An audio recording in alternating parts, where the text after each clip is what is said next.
resetting, going down into the lower part of the bracket and doing round 1 and round 2 there. We're actually going to follow G-Guard on the lower bracket just because I have them farther up in my compendium predictions. I actually have them taking fourth out of the Southeast Asian qualifier, but who knows? Maybe they deserve less. Maybe they deserve more. All kind of depends on their performance here in the Corsair Gaming Arena. So, we've got a draft. Let's talk about it. Mongolz. I actually had the opportunity to meet these guys at IESF. They're really cool guys, actually. They were gracious enough to talk to me quite a bit about their team and who they are before we actually got into IESF, because obviously they're a lesser-known team. As you can guess from the name, they're a team from Mongolia. They've got major ping issues. That's one of the biggest things setting them back is that you live in Mongolia. I mean, where do you go? Where do you go server-wise if you live in Mongolia? Do you go to Chinese servers? Do you go to Korean servers? I mean, they're lumped in the Southeast Asia bracket, but they have to play like Southeast Asian teams when they live in Mongolia. You know, it's not a fun time. It's not a fun time for them. Just something that they kind of told me about. Their team that basically has a lot set against them. Just basically geographically speaking, where they were born, Dota is not really a thing that's natural. You know, just based on the fact that they don't really live an ideal geographical situation. But we'll see how it goes against Rave, who are probably the favorites to win this tournament and probably the favorites to win TI as well. But this is just based off of previous performances way back. I mean, we have not seen Rave perform since the Summit, which was a full week ago. They ended up losing to Evil Geniuses as their last match 2-0 to knock them out of the group stage. And then before that, they didn't play a whole lot until the DAC area. They did Red Bull Battlegrounds. They did the Join Dota MLG Pro League, but they actually didn't manage to get visas to go to the LAN event, so even though they did take first place, they didn't make it there. They did the Major All-Stars tournament, and then obviously the big one was DAC, where they performed so well. Drafting-wise, Queen of Pain, an Earthshaker, and a Darkseer picked up by the Mongolz. Shadow Fiend, Lion, Bounty Hunter, and a Spirit Breaker going the way of Rave. Rather interesting, we're going to see a Bounty Hunter pick up. I'll be kind of wanting to keep my eye on how successful this Bounty Hunter is, because Bounty Hunter is a hero that's rising in popularity in the current meta, simply because we're seeing so much teamfight action, and he did get, in my opinion, a buff in this latest patch. A decrease in range, but an increase of damage on that shuriken, I think really benefits the Bounty Hunter quite a bit, particularly with the previous buff that he received in 6.83, which was the bouncing shuriken, which if a hero is a certain distance within a certain range of the hero that's hit by the shuriken, it then bounces to that hero. They have to have track on them. Sorry, got to put that little caveat on them. So he throws a shuriken at a hero, and then if there is a hero within, like, I think 1,000 range or something with track on them, it'll then bounce to them. 1,000 might be a little bit much, though. I actually should probably get the exact number. It might be like 900, I want to say. We'll look it up. Witch Doctor, the fourth pickup now from the Mongolz. A lot of team fight, a lot of AoE-based abilities here, and obviously the Darkseer works quite well with all of that. Their sort of wombo combo, Vacuum, Echo Slam, Queen of Pain, Sonic Wave, and a Witch Doctor cast bouncing around all the meanwhile. Definitely a lot of potential to easily crush team fights. But we'll see whether or not Rave actually give it to them. Rave are looking more at that like pick-off kind of strategy, particularly with the Bounty Hunter and Spirit Breaker, as those two heroes love to be able to go for those just single hero kills. Let's see. Shuriken Toss. Oh, man. I said 1,000 sounded like a lot, but it's even more than 1,000. I think I'm pretty sure it got buffed from 900 to the 1,200 that it is now. So any unit that is within 1,200 radius of each other, it'll bounce too. So pretty good stuff. Real quick, I just want to check. Where's the change log? bounce 900 to 1200. I need to trust myself, man. I got these numbers in my head. I just need to trust myself. All right, so Viper. Viper being banned away by Rave. Solid team fight hero would give them a lot of sustain on the side of Mongolz. I would be a bit concerned for the Mongolz just because I don't think it would give you enough pushing power necessarily. And Viper is very much a mid-game oriented hero. Same goes for the Queen of Pain. Darkseer's nice utility late, but I personally would be concerned on a Mongolz team that I wouldn't have enough to be able to break base and end the game. Now, Rave are going to go for a lone druid pickup. This is a rather interesting one. I don't think I've seen lone druid being played by Rave.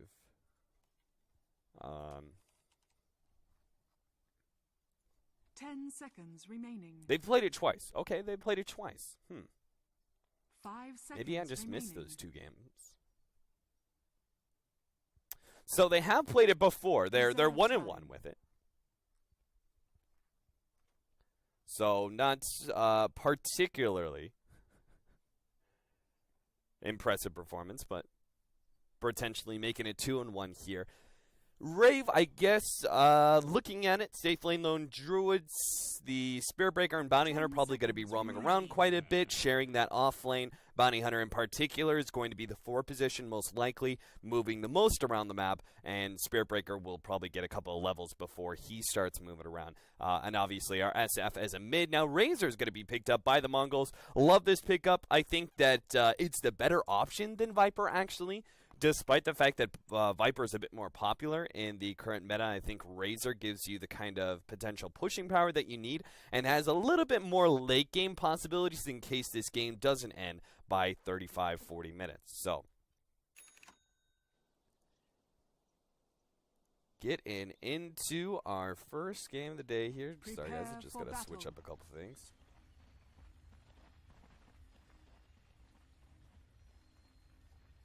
All right. Oh, it says Toby 1. I am definitely not Toby 1. So to start things off here, we got Chrissy, who's going to be playing the SF. Ninja Boogie on that Bounty Hunter. Bottom lane cast on the Lion. Jo is going to be playing the Lone Druid. Rior on the off lane Spirit Breaker. So pretty much everything normal here. The expected 4-position Bounty Hunter, 3-position Spirit Breaker. Don't take too much to that farm priority though, as you never know. The Bounty Hunter, the Spirit Breaker can both switch positions. Like the Spirit Breaker gets like level 2, 3, maybe roams out of lane and allows the Bounty Hunter to sit up in that lane, or maybe they both go roaming and put a lot of pressure and just abandon the off lane. There's a lot of things that they can do. Meanwhile, on the side of Mongolz, we got Storm, who fittingly is going to be playing the Electric Razor. We've got Sanke on the Queen of Pain, Aruki on the Earthshaker, Hunts on the Witch Doctor. And that just leaves, hold up here. Is he actually going to be able to steal this one? Bounty Hunter trying to grab the bounty rune here. Oh, he got it. No, he didn't get it. Oh, he got it. Oh, he did. Bounty rune picked up, stolen by the Bounty Hunter. Very well played. And no counter vision whatsoever out of the 2 supports on the side of Mongolz. That could have been just a simple dust play, but obviously the Bounty Hunter wouldn't have attempted a kind of steal like that if they had dust in the first place. So he's got it out, saw there was no counter vision, and said, well, you know what? It's the perfect opportunity for me to be able to steal this Bounty Rune and get away with it completely uncontested. Bottom lane, the last player being Masquerade, going to be playing the Darkseer up against Jo's Lone Druid. Now, this is a big reason why Rave picked up the Lone Druid. Very, very favorable matchup. Lone Druid, by far one of the best heroes to deal with the Ion Shell spamming of the Darkseer, and can afford to do this thing completely solo, which you can see the Lion is practically allowing that. He's going to be doing some pulling immediately. That's why he brought counter wards to lane. He wanted to make sure that he had this pull accessible because he knows the Lone Druid is able to solo out this lane. Now, obviously, he'll move in for ganks every once in a while. May even roam to middle. We can actually see a lot of movement from Rave in the early section here. Chrissy's going to be caught. A rotation out from the Earthshaker. Should be able to get the kill here. Oh! The block off doesn't really hit so well, and they already used their blink on the Queen of Pain. Chrissy may be able to get out here, but he needs some extra help. Actually, the Darkseer is going to come in. He throws out a Rave, but misses it. Masquerade will actually be the one picking up the first blood there with the Ion Shell tick. So, well played. Good movement there from Mongolz. Something you got to kind of expect. But this will leave Storm alone here in the top lane. Now, he's probably going to be fine. He's up against 2 melee heroes. That initial amount of burst damage wasn't enough to really threaten him. And from there, very unlikely for 2 melee heroes to be able to shut down a Razor. Still, they bring him a little bit low, force him to use some of that regeneration or a shaker, making sure to guard the runes, not giving up. And this is probably another big reason that Bounty Hunter is going to be seeing a lot more play. The Bounty Rune change-up does favor these kind of early roamers who are able to get a lot of rune control and still benefit golden experience-wise out of not staying in one lane. Ooh, this could be big. If he manages to take these counter wards before they're picked up, they're picked up, but still, he does manage to kill the courier, which is obviously huge. Will shut down the Queen of Pain and make sure she doesn't manage to get a bottle. See, the Earthshaker knew that was a possibility there and even rotated back just to make sure the courier wasn't too far out there, but didn't really matter.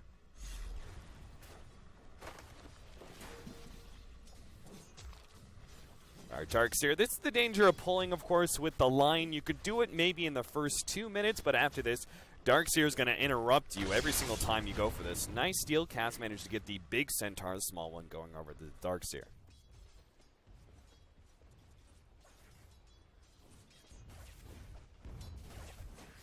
CS-wise, taking a look at the middle lane, Razor is behind the Lone Druid to actually cover the safe lanes first. The middle lane specifically, Shadow Fiend is sitting at 17-3 compared to the 10-5 on our Queen of Pain. So despite the fact that they did kill the SF early on, they are still not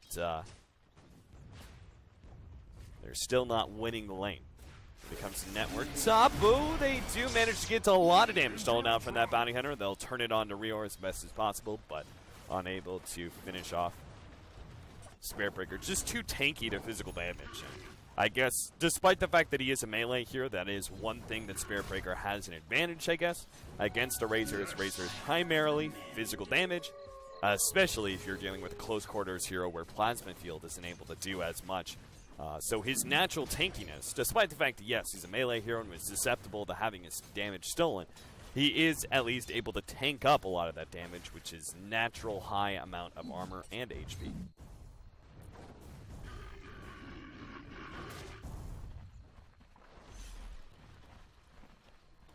You can see, I like this build from Jo. Going for the phase boots first on his hero will actually allow him to have an easier time both CSing and harassing the Darkseer, but primarily coming down to CS. A lot of times you see the upgraded boots go first on the actual bear itself, but there's no need to try and put phase boots on the bear and try and have it go harass the Darkseer and go for those kind of killing entangles. The Darkseer's usually going to be far enough back, just spamming out that Ion Shell.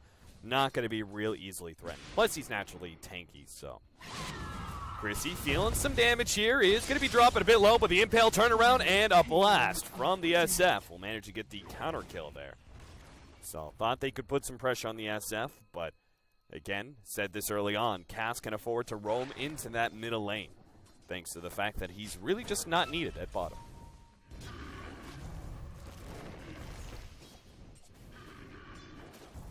Top lane, Rior, again, having his damage stolen.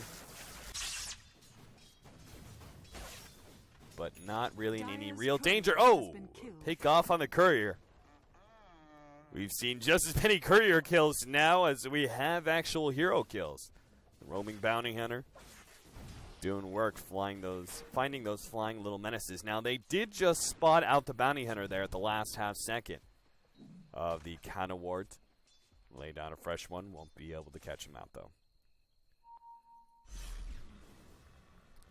Loving this. Masquerade. He's got himself a stack. Damn. He's actually going to be taking the SF stack for himself by spamming out ion shells very sneakily. Earthshaker, even here to absorb some of this. Now he's going to be running. Oh, Chrissy's going to be able to find him here. Chrissy throws out a Fissure. Will be able to take most of this. Oh, dear, Chrissy. The Invis does nothing for him. He misses out on his full cam. Maybe he gets a little bit of experience. Top lane, Hurts is going to go down. Rior and Ninja Boogie, with the help of Cass, managed to get that kill, and they will actually take control of this lane by killing the counter ward laid out by Mongolz. Anyway, going back to it, Chrissy ends up missing out on it. It's pretty much his whole stack. Maybe he got some experience there, but that was a huge loss for him.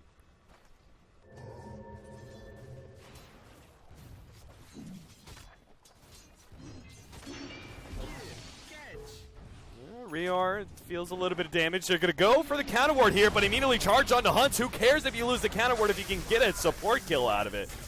They will happily take that one. Damage stolen away from Rior. They're actually going to try and fight him as best as possible. And they may be able to chase him down if they get a lucky bash, but the truth is, well, Rior's actually going to get his level 6 off the creeps that are dying. They pop the ultimate charge in. Storm still taking it up, but the urn will take him out. Rior will survive underneath that tier 1 tower even. 4-1 now in the favor of Rave.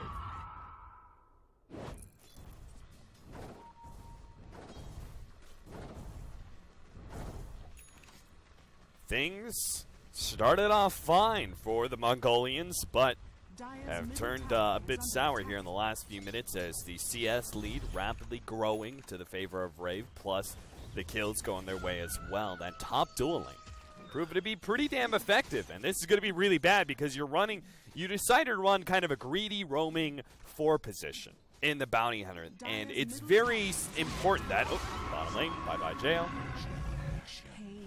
It's very important for that roaming to actually be successful. Otherwise, you just end up falling behind in farm. Now, situations like this, unfortunately I already threw out his cask, are exactly why the Bounty Hunter is successful. He's able to move around, help get kills on the squishier support heroes, and will grow a lot of experience out of that. And you could see he's just about to hit his level 6 here by 9 minutes. That's very impressive.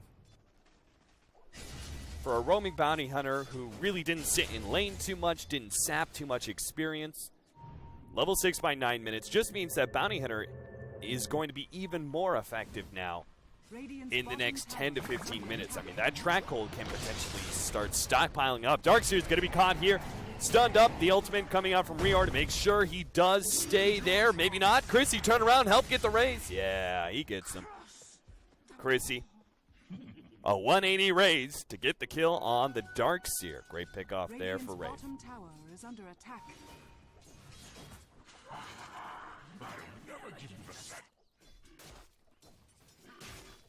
So now Jo, he passes off his phase boots over to the bear per the usual build on our Spirit Bear, and will grab himself tranquil boots. Pretty normal stuff. Taking a look at the boards here, we got a net worth advantage to Chrissy. 5,000 net worth on him. The Jo, despite the fact that he got ganked earlier, is sitting at 3,700. Then you've got the top 3 of Mongolz occupying that 3 through 5th position.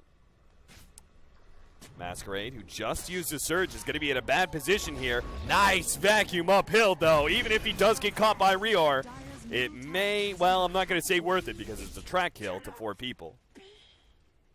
And Ninja Boogie does have a TP scroll, so never mind. Not really worth it, but a decent reaction at the very least. Wait, did they stop him? Oh, they stopped him. Bounty Hunter. There goes that TP. So now maybe it is worth it. Bounty Hunter out of the game for 60 seconds. That's longer than the Darkseer is dead.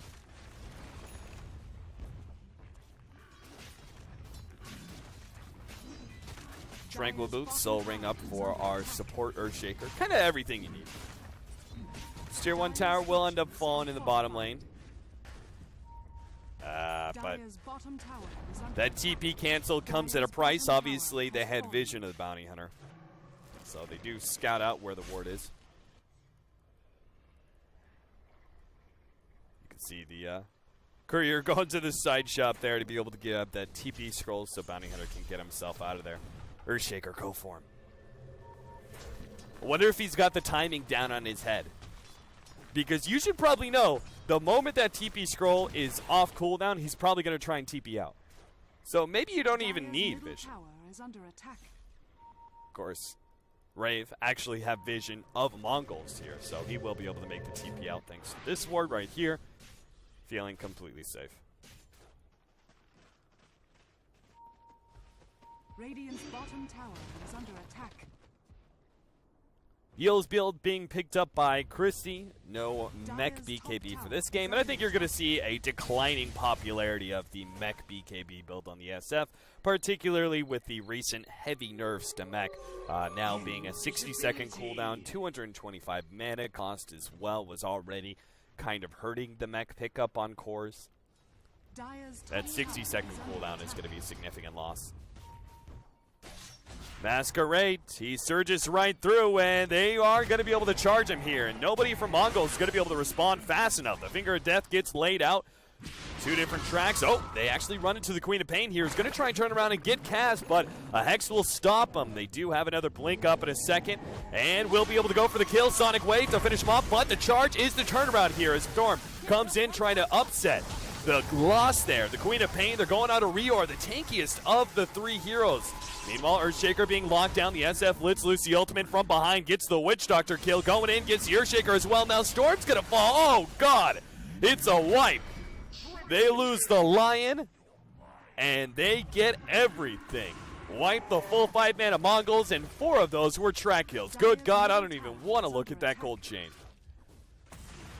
Look at that. Bounty Hunter just racking in that track gold. 3,200 gold gained by Rave. 600 loss from Mongolz. That's going to be pretty nasty. As now Rave at 13 minutes skyrocket to a 10,000 net worth lead. Dire's top tower is under attack. Jayo going to be going for a Desolator on his lone Druid. Looks like he wants to end this game as quickly as possible. He says, let's go. We started this game about 5 minutes late. Let's end this game about 10 minutes early.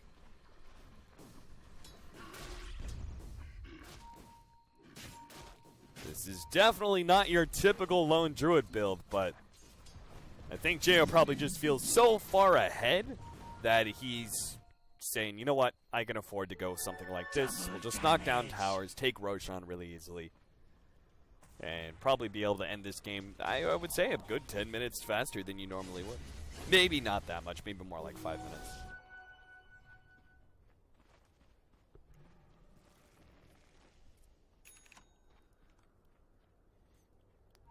Double damage. Bounty Hunter making the roam around here. The charge is coming in, and then they stopped it. Dire's bottom tower is under attack. They actually did see the rotation around from the Earthshaker. The charge is going on to him now. They will be able to catch up to him. With the track being laid out, the ultimate goes down, and they get, oh, whoa, the Echo Slam. Oh, he almost gets away. But not quite good enough. Another track kill going the way of Mongolz. And a killing spree now for Jayo.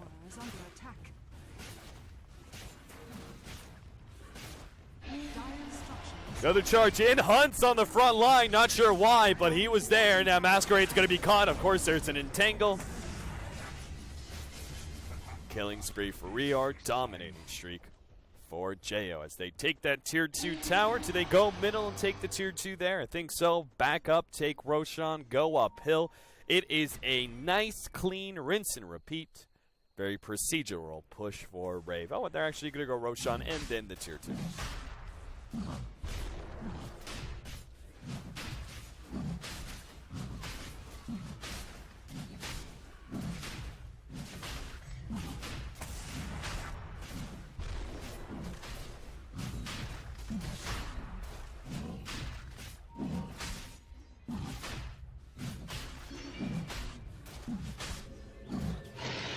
Roshan has fallen to the Radiant. Chrissy picking up the Aegis now. Passing off the...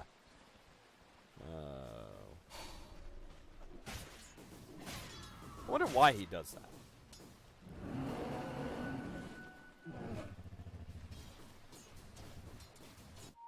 He's going to be ganked, though. Mongols are looking for a pickoff. They desperately need a big one here. Jo, the Fisher block doesn't get him. Maybe they can still reach him over the side. Nope. Jo's just too tanky, and they already utilized their blinks, so Earthshaker being a bit behind. Now the charge is going to be catching somebody here. 2 TPs out. They say, see you later, Earthshaker. You failed the Fisher, and you don't deserve saving. Meanwhile, Chrissy gets a pick off on the Darkseer inside the jungle, but we're going to follow our Earthshaker, who's going to die eventually here. In fact, it may be Chrissy picking up the kill. In fact, he does. He's like, all right, I found the Darkseer. Got him with the old Yul's Requiem of Souls combination. Double races will help me get my double kill.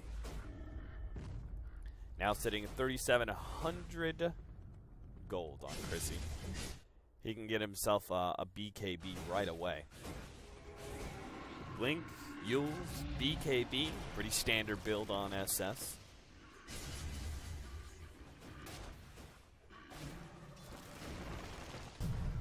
That gold lead continuing to build. A 1,000 gold lead being built every single second that goes by.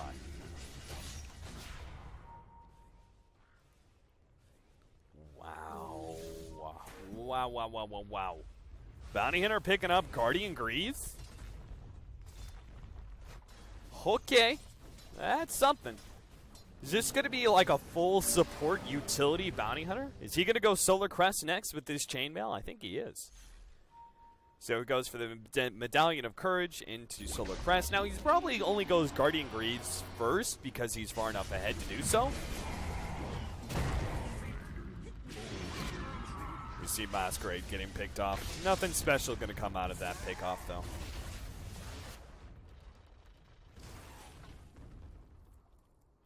Anyway, I think it would probably go Arcanes, then Medallion, then Mech Guardian Greaves, perhaps? But maybe he just found himself holding on to so much gold he was like, well, I'll just get Guardian Greaves straight up and I can get the Medallion Solar Crest later on. Yep, so there's Medallion coming in. Minus armor galore coming out. Assault Cuirass next up on the Spirit Bear. Charge in. Hunt's going to be target. BKB activated by Rior. He's going to charge into something here. They already finished off that one support. Cass in some trouble. Puts out a Hex. Meanwhile, Storm's going to be chased down by the rest of Rave. Sure, they lose their Lion, but what are they going to gain for it? They've already gotten 2 kills. Can they get some more? Queen of Pain, blink away, but will still be chased down by Rior. Already used his ultimate, but does have another one coming up in just 10 seconds. So while they see the Queen of Pain trapped in the trees, she's not going anywhere. So an eventual kill, you just can't get away from the Spirit Breaker combination. On the side, Echo Slam gets laid out. They get the pick off on Chrissy, but of course that's just the Aegis. Mongols will back up, and the Tier 2 tower going to be the victim of the lost team fight for Mongols. Dire's top tower is under attack. So even though they lost the Aegis, they are far enough ahead. They can easily go uphill here. Rior does not have a BKB, almost hits Hunts there. Cask actually bounces back to him. He's going to take a lot of damage. The Maledict will take him down a decent amount, but not enough to kill him, particularly with the low Maledict level. It's only level 1. Trying to get that Spirit Bear, vacuuming over the... Nicely played. Well done. Farther down, what's going on there? Queen of Pain, still trying to go on a Rior. Probably a bad idea. Needs to start backing. Oh! That Earth Spike. Almost got him. Dire's top tower is under attack.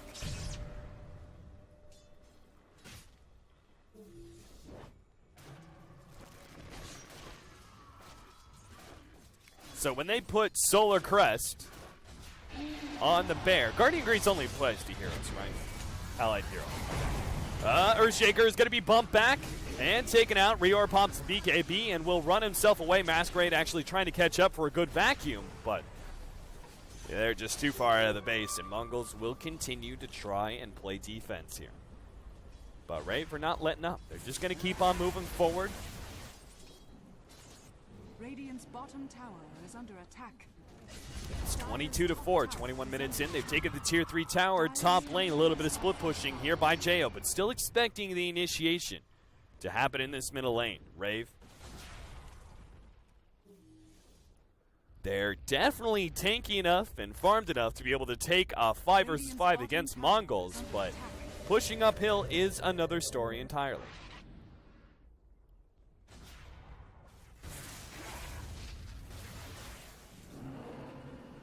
That being said, they are pushing some farm into Mongolz, but at the same time, they're keeping Mongolz choked out. They're not farming up the bottom lane. They're not farming up the top lane. They're all sitting middle, expecting that push uphill. They got to have their full 5, otherwise they can't defend.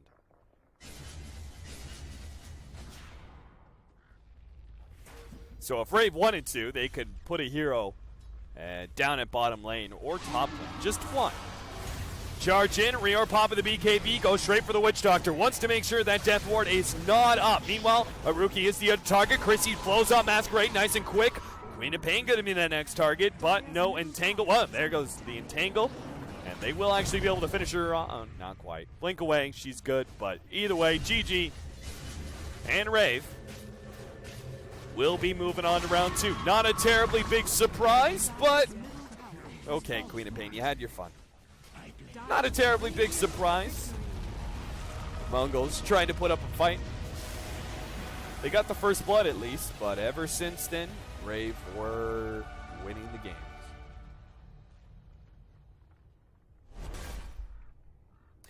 Oh, we are now going to follow Rave into our second round match, which I believe should be against Mineski. Yeah, Mineski are playing against Team Nation, which is an Australian team. If Mineski wins, we'll see a Rave versus Mineski matchup. Mineski was kind of my other, out of the first group of the Southeast Asian TI qualifier. I think I had, it was between G-Guard, MVP Hot 6 were an obvious one, but it was between